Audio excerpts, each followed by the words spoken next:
내일 세상에 종말이 와도 오늘 나는 사과나무 한 그루를 심겠다.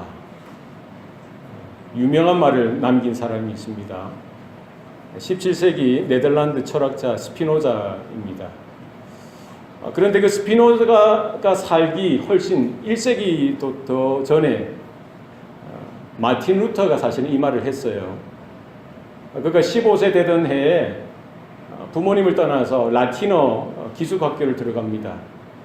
그때가 1498년, 거기서 이제 3년을 그 기숙학교에서 공부를 하게 되는데, 그 기숙학교 앞마당에 사과나무가 심겨져 있고, 거기에 편말에 내일 세상이 멸망하는 줄 알아도 나는 오늘 사과나무를 심겠다.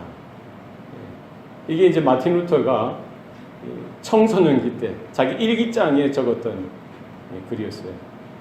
이걸 100년 이상 이후에 스피노자가 그 말을 인용한 것이죠. 어쨌든 스피노자든 마틴 루터든 뭐라고 이야기합니까?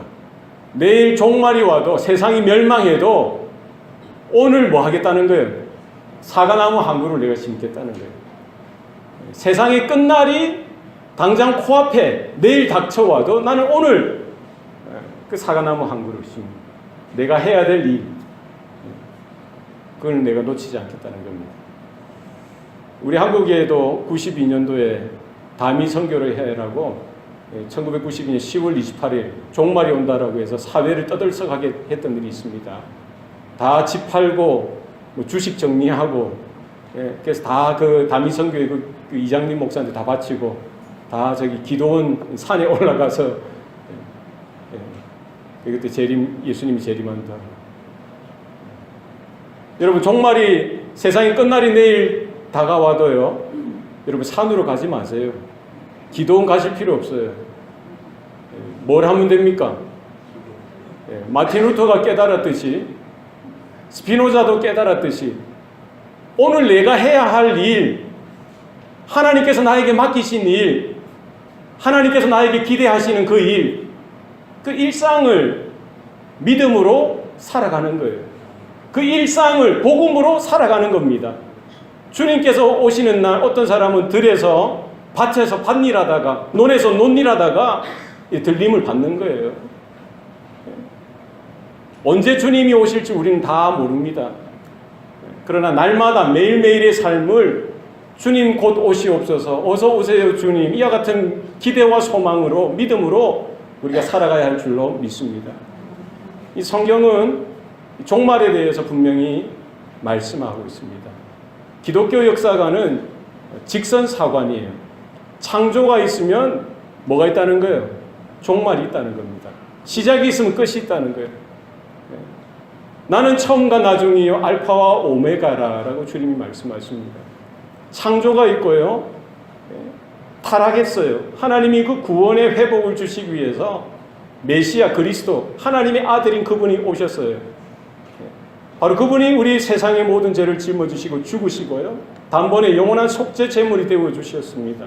3일 만에 부활하셨습니다. 승천하셨어요. 승천하실 때 약속이 뭡니까? 내가 속히 오리라. 너희를 위하여 하늘에 너희들이 머물 집을, 그 거처를 다 준비하고 내가 속히 오겠다. 언젠가 우리가 알 수 없지만 주님이 다시 재림하실 줄로 믿습니다. 그래서 creation, 창조를 시작했죠. 그 역사의 중심에 뭐가 있어요? 크라이스트, 그리스도가 계시는 거예요. 그리고 역사의 종말, 마지막 날에 consummation, 구원의 완성, 하나님의 영광이 온전하게 성취되어지는 줄로 믿습니다. 우리에게 하나님이 지혜를 주시고요, 또 우리에게 진리를 주셨어요. 계시의 말씀을 주셨습니다. 우리에게는 종말이 있다는 것을 알아야 됩니다. 이 종말에는 이 두 가지 종말이에요. 개인의 종말이 있습니다. 예수님이 오셔서 끝맺을 그 세상의 종말이 분명히 있어요. 그 이전에 우리 개인의 종말을 먼저 맞이할 수도 있다는 거예요. 한 번 죽는 것은 정하신 것이요, 그 후에는 심판이 있으리라. 한 번 태어났으면 한 번 개인의 종말, 죽음을 맞이하게 되는 것입니다. 소천이라고 합니다. 하나님의 부르심을 받아야 됩니다.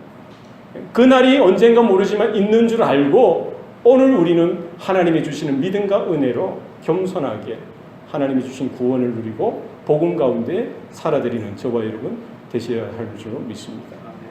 그리고 뭐가 있다는 거예요? 세상의 종말이 있다는 거예요. 성경이 분명히 말씀하고 있습니다. 오늘 본문에 보니까요, 예수님께서 감람산에 올라가셔서 그 맞은편에 있는 예루살렘 성전을 바라보시면서 있은 그때에 제자들 중에 베드로와 요한과 야고보와 안드레가 예수님께 조용히 묻습니다. 4절 말씀이죠.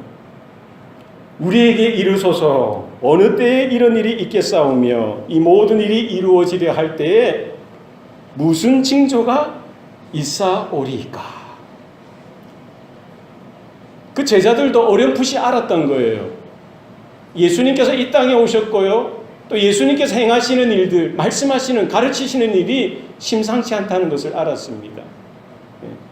예루살렘 성전을 바라보시면서 돌 하나도 돌 위에 남김없이 다 무너지리라 말씀하셨어요. 그 말이 무엇인지 그들은 어렴풋이 세상의 끝에 대해서 그들의 사고에는, 유대인의 생각에는 예루살렘 성전이 무너지는 날이 종말이라고 생각했던 거예요. 예루살렘 성전과 예루살렘 성전은 무너지지 않는다라고 생각했어요. 마지막 날 예루살렘 성전이 무너지는 것은 종말이라고 생각했던 것이죠. 그러니까 주님의 말씀은 뭡니까? 이런 일들이 나타나겠지만 그것이 끝은 아니고 시작이라는 거예요. 결국 역사 가운데 AD 70년에 주님이 말씀하셨던 대로 돌 하나도 돌 위에 남김없이 다 무너지리라. 로마 장군 디도가 이끄는 군대가 예루살렘을 다시 점령하고요, 거기 도성을 다 불태우고 그 화려하고 영광스럽게 보였던 예루살렘 성전도 다 회파시켜 버립니다. 파괴하죠. 돌 하나도 돌 위에 하나도 남김없이 오늘날까지 그와 같은 모습입니다. 흔적만 남아있는 거예요. 그리고 서쪽 편에 예루살렘 성전 벽, 오늘날은 통곡의 벽, 그것만 하나 남아있습니다. 유대인들이 그 예루살렘 성전토도 지금 아직 돌아갈 수가 없어요. 들어갈 수가 없어요. 그 땅은 누가 차지하고 있어요? 팔레스타인, 이슬람이 그 자리를 차지하고 있고요. 거기 서쪽 편만 자기들이 차지하고요, 그 동쪽 편 쪽에 있는 그 통곡의 벽, 예루살렘 성전 벽까지만 갈 수 있는 거예요. 그래서 거기에서 벽에 손을 대고 자신들의 조상들의 그 고난을 생각하면서 그냥 통곡하고 자기들이 생각하는 그 여호와 하나님께 통곡하며 그냥 기도하는 거예요. 통곡의 벽, 거기까지만 갈 수 있는 것입니다. 예수님께서 말씀하셨듯이 예루살렘 성전, 돌 하나도 돌 위에 남김없이 다 무너진다는 거예요. 이 세상에 쌓았던 모든 것들, 사람들의 영광들, 세상의 영광스러운 것들은 다 무너지게 되어져 있습니다. 천지는 없어지겠으나 하나님의 말씀은 일점일획도 변하지 않는 줄 믿으시길 바랍니다. 하나님의 진리, 하나님의 말씀만 영원하다는 것입니다. 제자들이 예수님 앞에 물어요. 주님, 어느 때에 이런 일들이 있겠사옵나이까? 또 뭐를 묻습니까? 이런 모든 일들이 일어날 때 무슨 징조가 있겠습니까? 그게 궁금한 거예요. 언제 이런 일이 있겠습니까? 예수님의 대답이 뭡니까? 어느 때, 어느 날에 이런 일이 생길지 아무도 알지 못하느니라. 하늘에 있는 천사들도 또 아버지 하나님이 아들 되신 그분도 알지 못한다. 누구만 알 수 있다는 거예요? 하나님만 아신다라고 주님께서 말씀해 주셨습니다. 어느 때에 종말이 임할지 거기에 대해서는 너희들이 잠잠하라는 거예요. 주님께서 침묵 계시해 두셨던 것입니다. 성경에서 말하는 이 종말이 뭡니까? end time, 종말. 히브리서 1장 1절 2절에 보면요, 옛적에 선지자들을 통하여 우리 조상들에게 여러 모양으로 여러 모습으로 말씀하신 하나님이 이 모든 시간 가운데 마지막에 그의 아들을 통하여 우리에게 말씀하셨다라고 했어요. 그러니까 구약시대 때는 누구를 통해서 말씀하셨어요? 선지자들을 통해서 말씀하셨어요, 하나님이. 그런데 언제? 이 모든 시간의 마지막에 누구를 통해서 말씀하셨다고요? 그 아들 예수를 통해서 말씀하셨다. 그러니까 그 종말, 그 마지막이 언제부터 시작되어진 거예요? 예수님의 초림, 예수님이 이 땅에 오심으로 말미암아, 말씀이 육신이 돼서 이 땅에 오심으로 말미암아 그 예수 그리스도 하나님의 아들 되신 그분을 통해서 하나님께서 그 예언의 말씀을 이어가시더라는 겁니다. 그래서 성경에서 종말은 언제부터 언제까지입니까? 예수님의 초림부터 예수님의 재림까지가 종말이라는 거예요. 예수님이 오심으로 하나님의 나라가 임했는 줄로 믿습니다. 바로 종말이 시작되어진 거예요. 마지막 때가 시작되어진 겁니다. 성경의 가장 큰 기적이 뭡니까? 하나님의 아들이신 그분이 이 땅에 오신 거예요. 그게 큰 사인인 것입니다. 바로 그 예수님이 언제 오십니까? 언제 오실지는 모릅니다. 그러나 예수님이 재림하시는 그때 이 종말이 완성되어지는 것입니다. 그래서 우리는 언제쯤 살고 있습니까? 우리 선배 목사님들이 항상 하신 말이 우리는 종말지 말에 살고 있다는 거예요. 종말이 있는데 종말의 어디 끝자락 어디쯤에 살고 있다는 겁니다. 우리 교회가 우리 성도들이 이와 같은 바른 성경적인 종말 신앙이 우리 가운데 있어야 할 줄로 믿습니다. 수많은 이단들이요 종말에 대해서 자기들의 그런 주장을 펼치는데 종말에 대해서 이야기하면서 우리 성도들, 우리 건전한 교회에서 이 종말에 대해서 이야기하는 이 기회를 놓쳤어요. 그러나 우리 성경에서 가르치듯이 우리 교회는, 우리 성도들은 종말의 때를 하나님이 주시는 그 진리의 말씀, 계시의 말씀을 따라 우리 온전하게 이해하고 마지막 때를 살아갈 때에 하나님이 찾으시는 그 믿음, 성령의 은혜와 능력 가운데, 복음의 분명한 확신 가운데, 구원의 능력 가운데 우리가 한 세대를 준비하면 마지막 때 주님의 오실 날을 준비하는 저와 여러분 되시기를 소원합니다. 제자들이 또 뭐라고 물어봅니까? 이 모든 것들이 이루어질 때에 무슨 징조가 있겠습니까? 마지막 때의 징조에 대해서 물어봅니다. 예수님께서는 그 시와 그 때에 대해서는 말씀하여 주시지 않으셨지만 마지막 때에 일어날 징조들에 대해서는 말씀해 주셨어요. 오늘 본문에 보면 세 가지로 나옵니다. 많은 사람이 내 이름으로 와서 내가 그라하여 많은 사람을 뭐 하리라? 미혹하리라. 그러니까 예수님이 경고하신 건 뭐예요? 사람의 미혹을 조심하라. 사람의 미혹을 주의하라는 거예요. 많은 사람들이 예수의 이름으로 오는 거예요. 그리스도의 이름으로 옵니다. 메시아의 이름으로 옵니다. 와서 뭐라고 해요? 내가 메시아야. 내가 예수야. 내가 그리스도야 하면서 뭐라는 겁니까? 미혹하는 거예요. 미혹. 누구를 미혹합니까? 세상 사람들도 미혹하지만 잘 믿는 사람들, 건전한 성도들까지도 미혹하는 거예요. 예수님 때부터 지금까지 그렇습니다. 초대교회 때도 마찬가지예요. 여러분 로마서부터 해서 서신서들을 쭉 읽어보십시오. 바울 사도가 외쳤던 그 복음 중에 그 서신서들 중에 경고의 말씀, 주의에 당부하는 말씀이 뭡니까? 이단을 조심하라는 거예요. 거짓 선생들을 조심하라는 거예요. 거짓 선지자들을 조심하라는 겁니다. 적 그리스도, 거짓 그리스도가 나타났다고 분명히 말씀하고 있는 것이죠. 시대마다 미혹하는 사람들이 나타나는 겁니다. 우리가 읽지 않았지만 오늘 본문에도 보면요. 어떤 사람이 이르되 그리스도가 여기 있다, 그리스도가 저기 있다 하여도 뭐 하라고요? 믿지 말라. 누가 말씀하셨어요? 예수님이 말씀하셨어요. 그리스도가 광야에 있다고 해도 광야로 나가지 말라고 했어요. 그리스도가 골방에 있다고 해도 골방으로 들어가지 말라고 했어요. 주님께서 마지막에 오실 때는 어떻게 오신다고 주님이 말씀하셨어요? 천사장의 나팔 소리에 주님이 그 구름 타시고 영광 가운데 모든 사람들이 다 알도록 만왕의 왕으로서 만군의 주로서 오신다는 거예요. 초림 예수는 어떻게 오셨어요? 은밀하게 오셨어요. 베들레헴 그 깊은 밤중에 말구유에 있는 듯 없는 듯 이렇게 세상에 오셨습니다. 그때는 아주 소수들만 알았어요. 목자들, 그 마리아와 요셉, 아주 극소수들만 예수님 초림의 그 탄생 맞이할 수 있었습니다. 그러나 재림하신 예수는 어떻게 오십니까? 은밀하게 있는 듯 없는 듯 비밀스럽게 오시는 게 아닙니다. 주님이 승천하신 그 모습으로 다시 오시겠다고 했어요. 천사장의 나팔 소리는 한 지역에 있는 사람만 듣는 것이 아니라 전 지구적으로 다 알 수 있도록, 그리고 주님께서 구름 타시고 하나님의 영광 가운데 임하시는 겁니다. 심판주로서 임하시는 겁니다. 진짜가 오시는 거예요.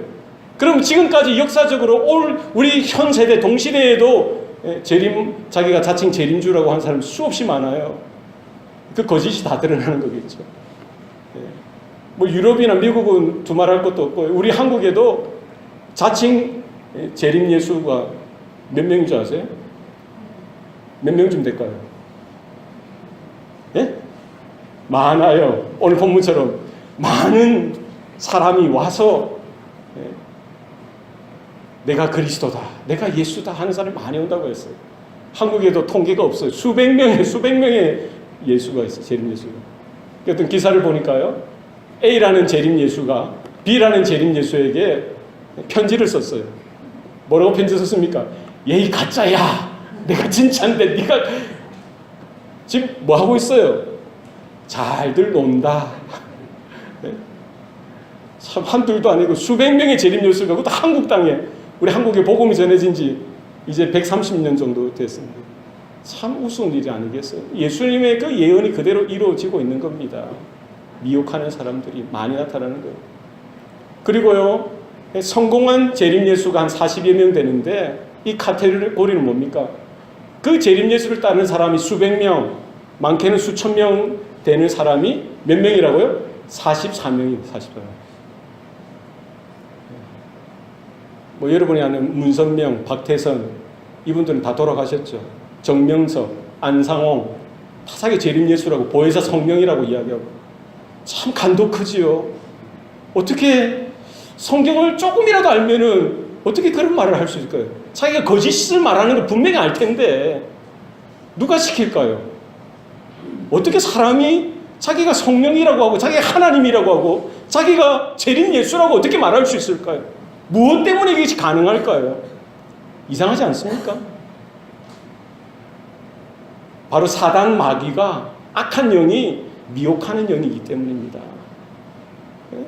그 거짓 영이, 사단이 하나님을 대적하고 하나님의 영광을 훼손하기 위해서 하나님의 형상으로 창조된 예수의 보혈로 거듭나고 구원받아야 될 그 인생까지도 그 마음을 빼앗고요, 그 영혼을 더럽히고요, 사용하는 겁니다.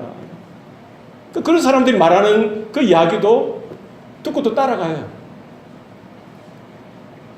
평신도들만 따라갑니까? 목사들도, 전도사도, 선교사도, 교회 장로들도, 권사도, 집사도 다 따라갑니다. 요즘에 히트치는 이단 중에 하나가 누굽니까? 신천지. 지금 예전에 20만 명이라고 했는데 지금은 30만 명이 됐는지 모르죠. 이만희 씨, 이제 70이 넘었어요. 80이 다 돼가는 그분이. 뼈도 쑤시고 할 건데 이빨도 시리고 허리도 아프고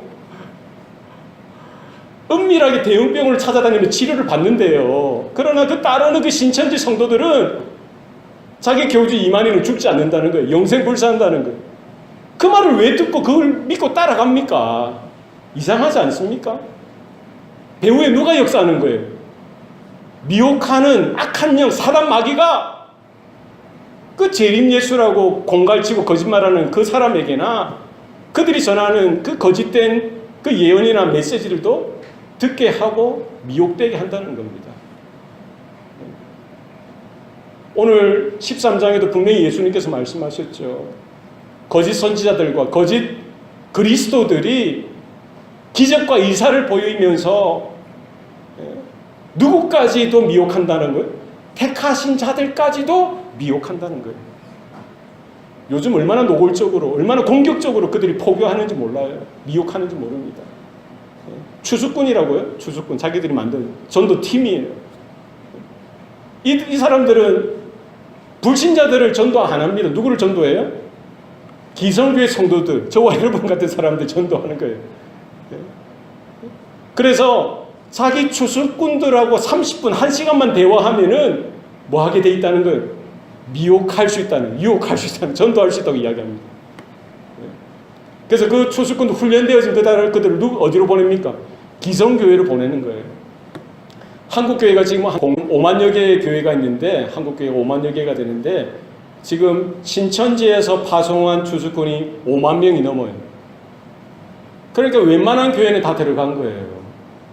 거기에서 훈련받던 어느 지도자급이 나와서 그 추수꾼 리스트를 이렇게 공개 고발하고요. 이단 상담가들하고 전략적으로 해서 이렇게 뭐 여러 가지 사역들을 펼치는데, 그래서 어느 이단 상담가 하시는 그 사역하는 목사님이 인천에 있는 모교회 목사님에게 이야기를 했어요. 거기에 한 2,000명 모이는데, 당신네 교회 모 집사가 신천지 추수꾼입니다. 이러니까 목사님이 안 믿더래요. 그 사람이 얼마나 성실하고 신실하고 자기 교회에서 전도왕인데 매년 80명을 전도했대요. 그러니까 목사가 좋아하겠어요? 안 좋아하겠어요? 좋아하죠. 그런 사람을 뭐라고? 신천지라고 하니까 나중에 들통나는 거죠. 그 사람이 다 누구를 데리고 들어오는 거예요? 자기 멤버들을 다 데리고 들어오는 거예요. 그래서 자기들의 전략은 뭡니까? 기성교회에 침투해서 1년, 2년, 3년 동안에 인정받는 거예요. 그래서 그 교회 여전도 회장도 하고요. 안수집사도 되고, 잘 되면 장로도 되고요. 그래서 요직에 포섭 이렇게 서서 나중에 당회장 목사를 쫓아내는 거예요. 모함해서. 그래서 그 교회 전체를 통째로 신천지 교회를 만드는 거예요. 그 신천지가 지금 어디에도 와 있어요? LA에도 들어가 있어요. 400명이 400명. 웬만한 교회는 큰 교회들은 다 들어갔고요. 작은 교회들도 다 들어가는 거예요. 예수님의 그 말씀이 뭡니까? 마지막 때에 여러분 사람의 미혹을 주의하라. 여러분 우리 믿음을 지키시기 바랍니다. 진리 가운데 서셔야 돼요. 성령의 도우심이 필요합니다. 자다가도 깰 때라고 했습니다. 여러분 인터넷을 통해서 아무 메시지나 들으셔서도 안 돼요. 아무 책이나 보는 것도 참 힘든 때입니다. 여러분 말씀의 그 진리에 분명히 서서 마지막 때를 분별하는 저와 여러분 되시기를 소원합니다. 7절 말씀에 두 번째 징조입니다. 난리와 난리의 소문을 들을 때 두려워하지 말라. 이런 일이 있어야 돼. 아직 끝은 아니니라. 8절입니다. 민족이 민족을, 나라가 나라를 대적하여 일어나겠고. 마지막 때에 난리와 난리 소문이 나타난다는 거예요. 난리가 난다는 겁니다. 민족이 민족을 대적하여 일어나는 일, 나라가 나라를 대적하여 일어나는 일들이 생겨난다는 겁니다. 뭡니까? 전쟁이 일어난다는 거예요. 전쟁의 소식들이 늘 언제나 있다는 거예요. 지난 5,500년 동안에 이 지구에, 이 세상에 전쟁이 14,000여 해가 있었어요. 그러니까 매년 2.6회는 전쟁이 있었던 거예요. 전쟁이 없는 날이 없는 거예요. 매해 2.6회는 있었던 거예요. 전쟁이 없는 날이 없어요. 옛날에는 무엇으로 싸웁니까? 돌을 던져서 싸우기도 하고 도끼로 싸우기도 하고요. 칼로, 창으로, 화살로 싸우지 않습니까? 요즘은 뭘로 싸웁니까? 예? 칼? 핵거리지. 핵으로 싸워, 핵으로. 수소탄, 원자탄. 개념이 달라졌어요. 예. BC 56년도에는 적군의 적을 한 사람 죽일 때 75센트 비용이 들었대요. 근데 나폴레옹 시절에는 상대편 한 사람을 죽일 때 3,000불이 들었답니다. 1차 세계대전 때는 상대편 적군 한 사람을 죽이는데 2만 불이 들었대요. 2차 세계대전 때는 20만 불이 들었답니다. 그래서 오늘 그 전쟁을 연구하는 학자들이 3차 세계대전 때는 100만 불이 들 거라고. 그만큼 무기가 하이 테크놀로지, 고도화되어지고요. 아주 비싼 그런 지식과 과학적인 그런 걸 동원해서 더욱 비참하게, 무참하게 서로가 서로를 죽이는 그런 때가 되어질 거다라고 예측하는 것이죠. 1990년도 이전에는요, 동서가 공산주의와 자본주의로 양립되어서 뭐가 있었어요? 냉전이 있었어요. 콜드 워. 소련 중심으로요, 중국과 이런 공산권이 있죠, 동유럽. 그리고 미국을 중심으로 해서 서구권. 이게 아주 극심한 대립이 있었습니다. 그런 이런 체제적인 서로의 그런 대립 가운데, 경쟁 가운데 1990년 10월 30일 날 동독과 서독이 통일이 되어집니다.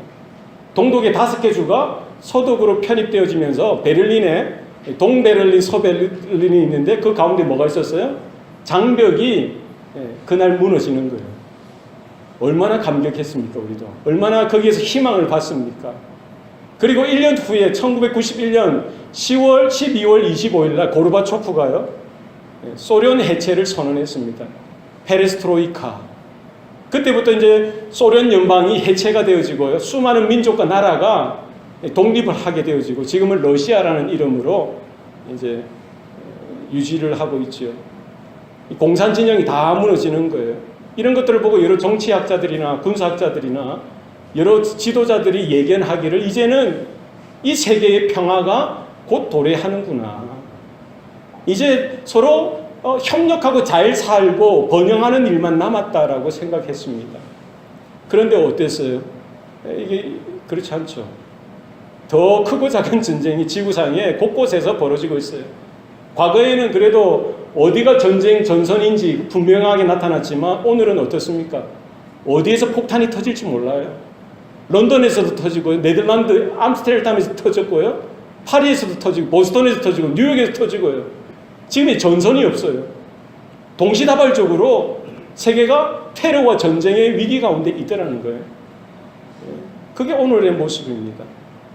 우리 한반도는 어떻습니까? 김일성이 죽으면 이제 좀 되나 싶더니 김정일이 와서 더 힘들게 하더니 또 김정일이 죽으니까 좀 되나 싶더니 김정은은 또 괜찮겠지. 그래도 스위스 유학파가 아닌가. 어때요? 할아버지는 아무것도 아니었어요. 아버지도 아무것도 아니었습니다. 야, 정말 그 32살인데요. 사람이 그래 악할 수가 있습니까? 사람을 죽여도 이제 총으로 안 죽여요. 비행기를 맞춘 고사포로요, 자기 고모부를 쏴 죽이고요, 그것도 성에 안 차서 화염 방사기로 그냥 다 죄도 안 남게 하는 거예요. 그만큼 사람이 악하고 잔인한 거예요. 그가 지금 하는 게 뭡니까? ICBM을 만들어서요, 그것이 미국 워싱턴 DC까지 사정권에 다 들어가고 있는 거예요. 아이고 뭐 샌프란시스코는 좀 낫겠지. LA는 기본이고요, 괌, 하와이는 기본이고요, 지금 DC까지. 지금 또 뭘 완성했어요? 핵 경량화, 소형화했어요. 수소탄. 머리가 아프겠습니까? 안 아프겠습니까? 지금 미국이 난리가 난 거예요. 세계가 난리가 난 겁니다. 평화가 올 줄 알았는데, 화해가 이거 물을 줄 알았는데 이거 아니더라는 거예요. 또 이게 세상의 이 흐름이 또 어떻게 돌아갈지도 몰라요. 지금 이제 중국이 억지로 러시아하고 뭐 이렇게 제재에 동참하는 둥 마는 둥 하는 것 같지만 또 다른 냉전, 새로운 냉전이 북한과 중국과 러시아를 중심으로 해서 또 미국의 영국과 이런 프랑스는 맞서는 새로운 또 이런 패러다임이 또 일어나서요, 또 어떤 전쟁이 폭발하게 될지 아무도 모르는 거예요. 예수님의 예언이 뭡니까? 난리와 난리 소문을 들을 때 너희는 두려워하지 말라. 민족이 민족을 대항하여 일어나겠고 나라가 나라를 대항하여 일어나겠다라고 분명히 말씀하십니다. 이런 되어지는 사건들을 바라보면서 우리가 주님 앞에 서게 될 날, 주님이 곧 오시는 그 주님의 재림을 우리의 믿음으로 날마다 확인하고 준비하고 기다리고 다시 오시는 주님을 맞이하는 저와 여러분 되시기를 소원합니다. 세 번째 징조가 뭡니까? 8절 말씀에 곳곳에 지진이 있으며 기근이 있으리니 이는 재난의 시작이라. 자연재해가 있다는 겁니다. 곳곳에, 지구 곳곳에 처처마다 뭐가 있어요? 지진이 있으리니. 18세기에는 이 지구의 지진이 600여 차례 있었다고 해요. 19세기에는 2000여 차례가 발생했다고 합니다. 20세기에는 몇 번 있었겠어요? 2만여 차례, 2만 번. 별로 놀라지 않네요. 그럼 21세기 지금은 어떨까요? 제가 찾아봤어요. 작년에 이 지구에 지진이 일어나는 횟수 1년에 14,000번이었어요. 1년에. 그전에는 100년 단위로 계산했는데 지금은 매년. 그래서 이 계산이 안 되는 거예요. 그죠? 얼마 전에 지난 7일에 어디에서 지진이 있었습니까? 멕시코 그 남단 중남미에 해당하는 그 남쪽 시골 마을에 지진이 생겨서 오늘 기사를 검색하니까요. 지금 80명이 이제 죽은 걸로 발생. 더 이제 사상자 수가 늘어나겠죠. 건물에 깔린 사람들이 발견되어져야 하니까. 이것이 문제는 뭡니까? 그 멕시코만의 문제가 아니더라니까요. 그것이 환태평양 지진대에 걸쳐 있어서 오늘날 지진이 일어나는 데가 환태평양 지구에 다 그게 어디예요? 멕시코, 여기 북가주, 남가주, 캐나다, 그리고 일본, 필리핀, 인도네시아. 지진과 동반해서 쓰나미도 생기고요. 자연재해가 크게 일어나더라는 겁니다. 우리 시대를 분별할 수 있어야 합니다. 그리고 요즘 또 뭐가 와요? 해일도, 허리케인도 오죠. 여름이라고 또 뭐야? 불도 나죠. 그냥 누가 불을 피우는 게 아니라 자연적으로 불이 발생하는 게 너무 더워서, 너무 건조해서 자연재해가 나는 겁니다. 그래서 오늘 본문에 또 뭐가 있다는 거예요? 기근이 있으리니, 기근. 먹을 게 없어서 굶어 죽는 사람이 있다는 거예요. 지금 역사 이래로 지금처럼 잘 사는 시대가 없었습니다만 지금도 전 세계 인구 중에 8억 5천 명이 기아에 있다는 거예요. 10세 이하 아동 중에 매 5초마다 한 명씩 죽어간다고요. 뭐 때문에요? 못 먹어서 기아 때문에. 매년 7천만 명이 기아 때문에 시력을 잃어버린다고 합니다. 지금 남미에만 해도요. 기아 때문에 시력을 잃은 사람이 5천만 명이래요.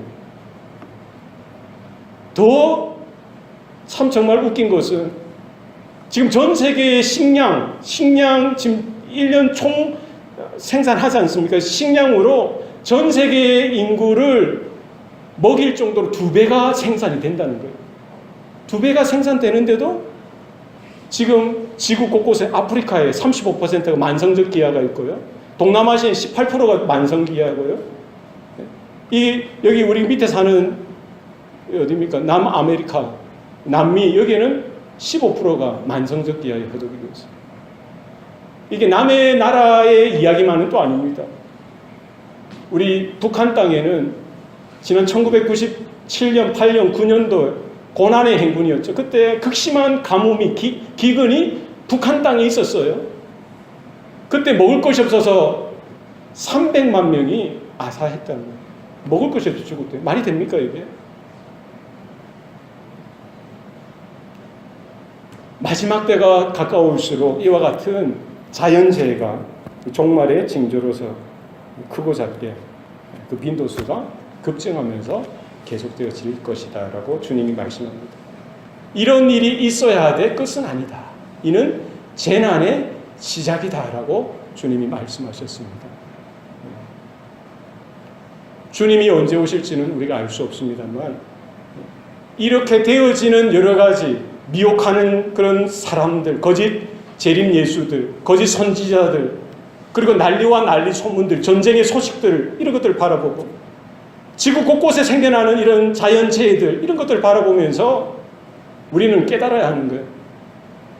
주님의 말씀이 하나둘 이루어져 가고 있고요. 언젠가 모르지만 주님이 심판주로서 이 땅에 오실 줄로 믿습니다. 내가 속히 오리라. 마라나타 주 예수여 어서 오시옵소서. 이와 같은 믿음이 우리 가운데 있어야 할 줄로 믿습니다. 우리가 읽진 않았지만요. 32절 그러나 그날과 그때는 아무도 모르나니 하늘에 있는 천사들도 아들도 모르고 아버지만 아시느니라. 주의하라 깨어있으라. 그때가 언제인지 알지 못함이라. 가령 사람이 집을 떠나 타국으로 갈 때에 그 종들에게 고난을 주어 각각 사물을 맡기며 문지기에게 깨어있으라 명한것 같으니 그러므로 깨어있으라. 집주인이 언제 올는지 혹 저물 때 일는지 밤중 일는지 다굴 때 일는지 새벽 일는지 너희가 알지 못함이라. 그가 호련히 와서 너희가 자는 것을 보지 않도록 하라. 깨어있으라. 내가 너희에게 하는 이 말은 모든 사람에게 하는 말이니라 하시니라. 여러분, 주님께서 우리에게 주시는 경고의 말씀으로, 교훈의 말씀으로 받으시길 바랍니다. 주인이 곧 오신다는 거예요. 우리가 언제 오실지 그 타임, 시간을, 때를 알면 참 좋을 텐데 주님이 왜 그것을 알려주시지 않으셨을까요? 왜 시간을 알려주시지 않으셨을까요? 징조는 알려주셨는데 왜 그 때와 시간, 정확한 그 주님의 오심을 알려주시면 좋은데 그건 알려주시지 않으셨어요. 뭐 하라는 거예요? 언제나 어느 때든지 깨어있으라는 거예요. 장깨 부리면서 이런 사람 있지 않겠어요? 언제 D-Day 딱 정해놓으면은 평생 자기 마음대로 살고 방탕하게 죄짓고 살다가 주님이 오신다고 하는 그 해 1년 열심히 신앙생활하는 거예요. 혹은 그 6개월, 한 달 신앙생활하다가 주님 맞이하리. 그건 아니라는 거예요. 주님이 언제 오실지 우리는 모릅니다. 그러나 루터가 그랬듯이요, 많은 믿음의 우리 선조들이 그랬듯이 우리 마음 가운데는 주님이 내일 오신다, 아니면 오늘 밤에 오신다, 이런 영적인 긴박성, 영적인 이런 긴급함, 영적인 긴장을 우리가 가지고서 주님께서 계속해서 거듭하시는 겁니다. 깨어있으라, 깨어있으라, 깨어있으라. 언제 올는지, 주인이 언제 올는지, 밤중 일는지 다굴 때 일는지 새벽 일는지 모르는 깨어있으라. 우리 매 시간 우리는 복음을 가지고 성령의 은혜 가운데 날마다 깨어서 주님 오실 그 날을 준비하고 오늘 나에게 맡겨주신 그 사명, 복음을 땅끝까지 증거하고요, 한 영혼을 구원하여 예수의 제자 삼는 그 일에 우리가 쓰임받는 우리 성도들, 교회가 되시기를 축원합니다. 기도하시겠습니다. 살아계신 아버지 하나님, 오늘도 우리에게 생명과 구원의 빛을 허락해 주시니 감사합니다. 종말 때에, 그것도 종말의 마지막 끝자락에 또 우리가 태어나게 하시고 또 우리 한 사람 한 사람 주님의 피 묻은 복음으로 인쳐주시고 불러주시고 하나님의 자녀로 또 하나님의 그 백성으로 거듭나게 하신 것 감사합니다.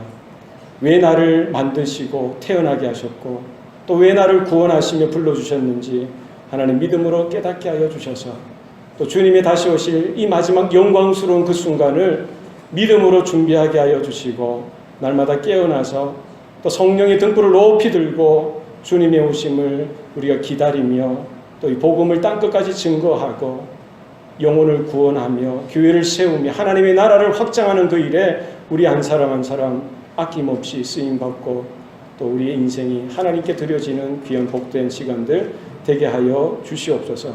모든 것 감사드리고 예수님 이름으로 기도합니다. 아멘.